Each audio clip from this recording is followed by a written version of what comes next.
Today, I want to tell you about a small, young publisher of international and groundbreaking literature, a publisher that emerged on the scene roughly a decade ago, a publisher that has in its young life managed to sign several powerhouse authors and books, including Nobel Prize winning Jan Fosse and the international Booker long-listed book, The Birthday Party by Laurent Mauvignier. This is the kind of publisher that when you see and hold their physical books, you might be able to tell what publisher the book is from because of their physical and design similarities. You might think by that description that I'm talking about Fitzcarraldo, but I'm not. I'm talking about Transit Books, based in Oakland, California, and co-founded by married couple Adam Levy and Ashley Nelson Levy. Here on YouTube, I don't see Transit Books mentioned quite as much as I see Fitzcarraldo, even though they have a good amount of crossover between their catalogs. And that might have something to do with the popularity of the Booker International Prize here in this corner of the internet, because Fitzcarraldo has, of course, had many books that have been longlisted and shortlisted for the Booker International Prize. But it's a real shame because Transit Books is similar in its approach to wanting to publish a lot of international translated literature, both fiction and nonfiction, that is really groundbreaking and adventuresome and boundary pushing. But I think outside of the YouTube world, Transit Books is getting a lot of the attention that it very much deserves. For example, one of its recently published books was just shortlisted for the Republic of Consciousness Prize for the US and Canada. And that book is, of course, The Birthday Party by Laurent Mauvignier and translated by Daniel Levin Becker.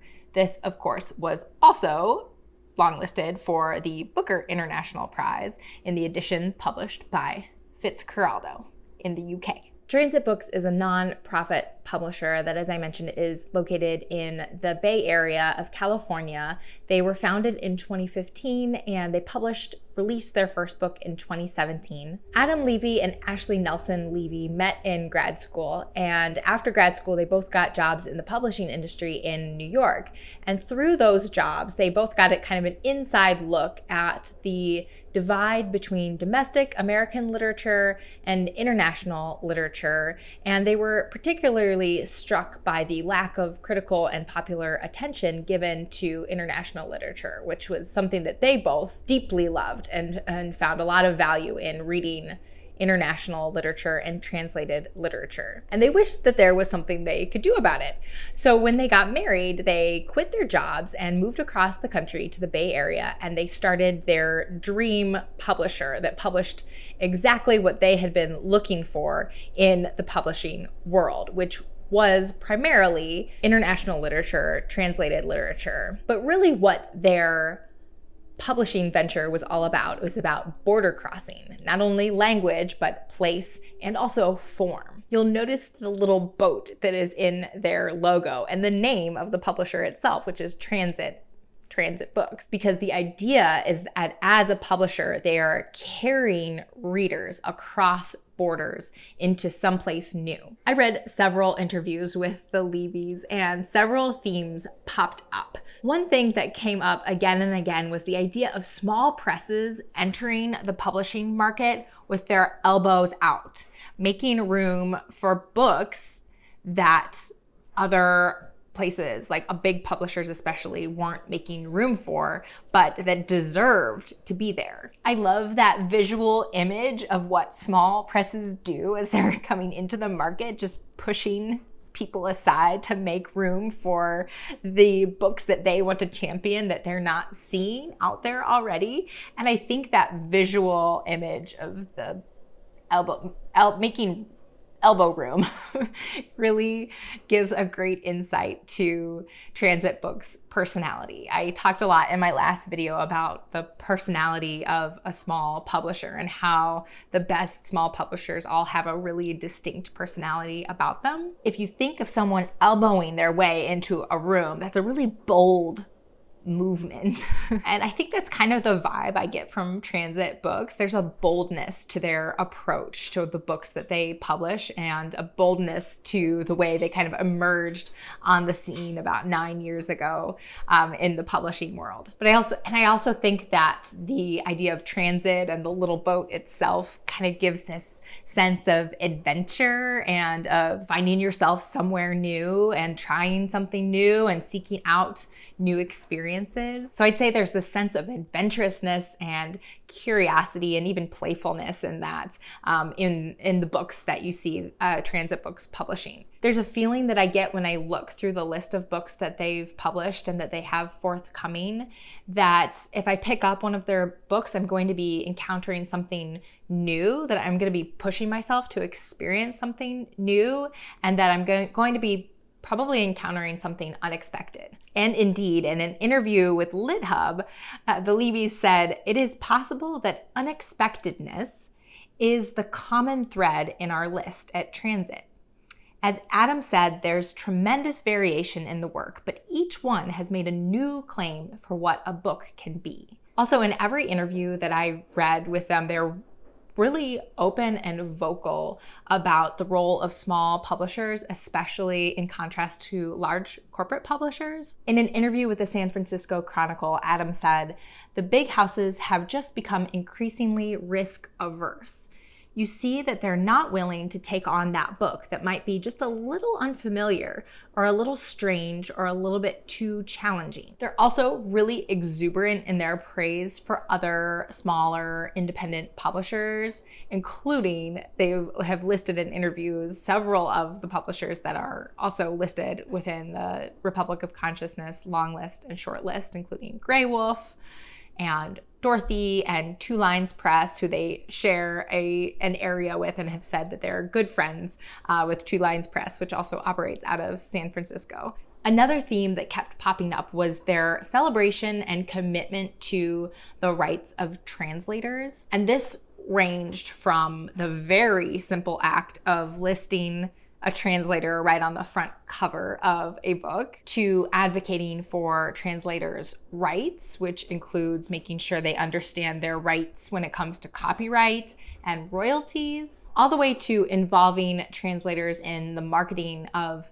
a new book and making sure translators are involved in interviews and events, and the books themselves include notes from the translators and kind of giving the reader an inside scoop into what really is the art form of translation. They have a whole section on their website called Postscript, and it's kind of like a blog for the publisher, but in Postscript, they often will include pieces written by the translators of their books. Some of the fun ones really dig into like one sentence that the translator talks about, like the process of translating that one sentence from one of Transit's recently published books. And similar to Dorothy, which I talked about in my last video, Transit Books has shared that they want their books to have some design similarities and physical similarities so that a reader can pick up one of their books and say, "Oh, I think this is a Transit book." And then lo and behold, yes. So with that in mind, let's look at my Transit Books library, my kind of tiny so far Transit Books library. So here's my current library from Transit Books. I have A Shining by Jan Fosse. This is translated by Damien Searles, and this was the newest book from Jan Fosse that had been published when it was announced that he won the Nobel Prize. And I went online that very morning and ordered this copy. So I assume that since then they've put like stickers or somewhere on the books that, you know, a Nobel Prize winning author. I also have Swallowing Mercury by Violetta Gregg, and it's translated by Eliza Marciniak. And this is an addition to my slowly growing collection of Polish literature, which, as someone who has Polish heritage, I'm really interested in exploring and have been loving exploring. And then, of course, the recently shortlisted for the Republic of Consciousness Prize for US and Canada, The Birthday Party by Laurent Mauvignier, translated by Daniel Levin Becker. Transit Books catalog feels so carefully curated, but it actually covers a wide range of genres. So they have fiction and nonfiction. And they also have a children's imprint, which is lovely.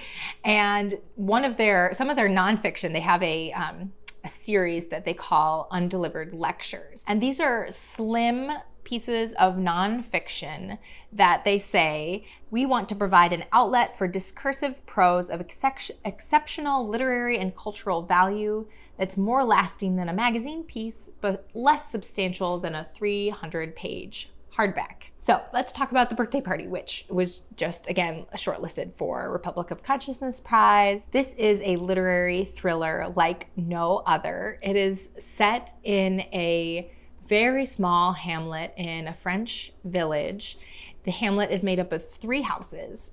2 of the houses are occupied. One of the houses has, there lives an artist named Christine. And in the other house, the other occupied house, is a farmer named Patrice and his wife, Marion, who works at a print shop, and their 10-year-old daughter, Ida.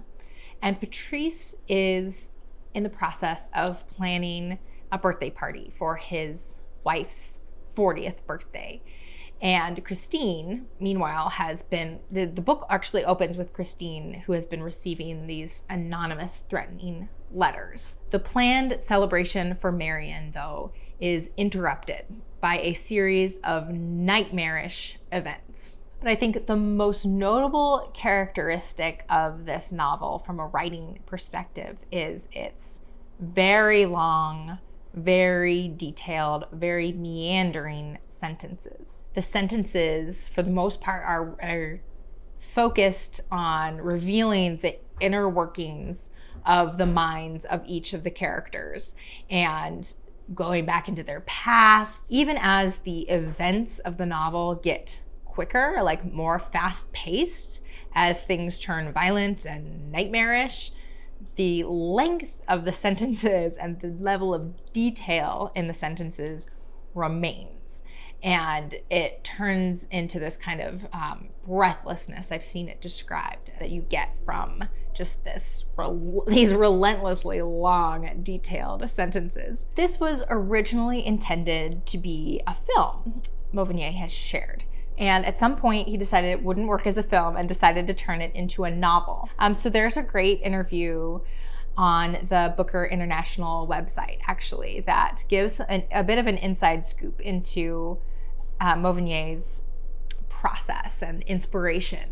And so he says in that interview, I told myself that literature, more so than cinema, could capture the span and dilation of time, which is a perfect description of what is happening here. It's a dilation of time, of fast events dilated into a long book. And he also says the psychological excavation of each character, the way that their pasts resurge in the narrative. In a nutshell, a novel in the vein of Stephen King with the language of Marcel Proust. And he also says, from Proust, I learned deep immersion in the human spirit, its psychology and its depths, but also and above all, the art of making the past rise up like a suddenly renewed and immediate image. What I owe to Proust lies in this feeling that writing a book, a scene, is to open up a vertigo, the infinite in a single detail. So that explains the level of detail so well, and I think it really helped me appreciate what was going on here in this book, which I loved from the beginning, madly in love from the very first very long sentence. By the end, I was so anxious to find out what happened that the extreme level of detail was a challenge. But knowing that background, that that's what he was getting at, is really helpful to appreciating the book. So what also is a really cool thing to read regarding The Birthday Party, and I've linked to it below, is from Transit Books' website. And publishers' websites are full of such amazing gems about the books that they publish. So I just highly recommend checking them out. In their section of their website called Postscript, they have actually a three-part piece from Daniel Levin Becker about his process of translating The Birthday Party. And it's really fascinating. It goes through how he went through the book 3 times and what each of those passes through the novel looked like and how they were different. And he also said about The Birthday Party that he felt that everything in the novel is engineered to create an effect that both embodies and commentates the micro moment at hand. An ellipsis here, my monkey assistant. Hi. Let's try that again. So Daniel Levin Becker writes that everything in The Birthday Party is engineered to create an effect that both embodies and commentates the micro moment at hand. An ellipsis here, a demotic clipping there, a stream of consciousness that doubles back without warning and picks up a thought abandoned pages before, all without breaking the story's overpowering momentum. And I love that description from a translator's point of view of the style of prose that was in the original French that he tried to, I'm gonna guess, successfully translated then into English. And then also from the Booker International website, there's an interview with Daniel Levin Becker who talks about the importance of translated literature and celebrating translated literature today. And he says, boosting translated books in particular sustains a market for publishers doing high-risk ambassadorial work and readers curious about how people in other places make sense of their world and imagine alternatives, for better and worse. The more we read across borders, the more complex our notion of universality gets. And that's as important now as it's ever been. I would say that is a perfect description as any of the work that Transit Books is doing to bring us across, us English readers who are reading in English across borders to encounter other people and the way they see the world.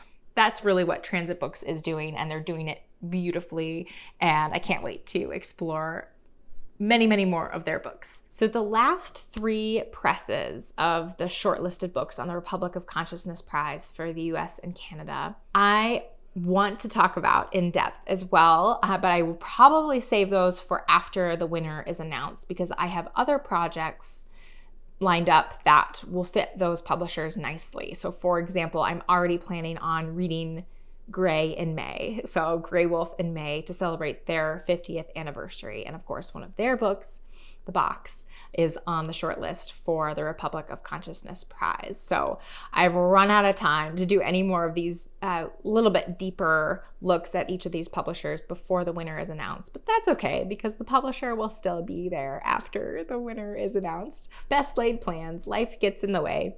I also want to say that you probably heard a lot of various noises throughout the filming of this particular video. I normally try to create as quiet, living in the city, as quiet an atmosphere as possible. But I recently just watched a video with one of my favorite booktubers, Jess at Stalking Kafka. Somebody gave her like a hard time about the noise one of her dogs was making in one of her videos. And I just think that is so dumb. So I let life happen here today in this video to commiserate and honor Jess. The washing machine was going, there are fans going off. My son and my husband are here in the background making all the noise that they tend to make. We live in a small condo in the city. Noise happens. None of us are getting paid for this. Embracing the chaos that is my life right now with this video. So Jess, this video is dedicated to you and your sweet puppy dogs. The Republic of Consciousness Prize is a prize that is dedicated to small publishers. They have a branch in the US and Canada and a branch in the UK. If you've been following along, I read the entire long list for the Republic of Consciousness Prize. The winner is going to be announced on March 19th. I am so grateful to you for joining me today. I hope you have a wonderful rest of your day. I'll talk to you later. My name is Sarah. Bye.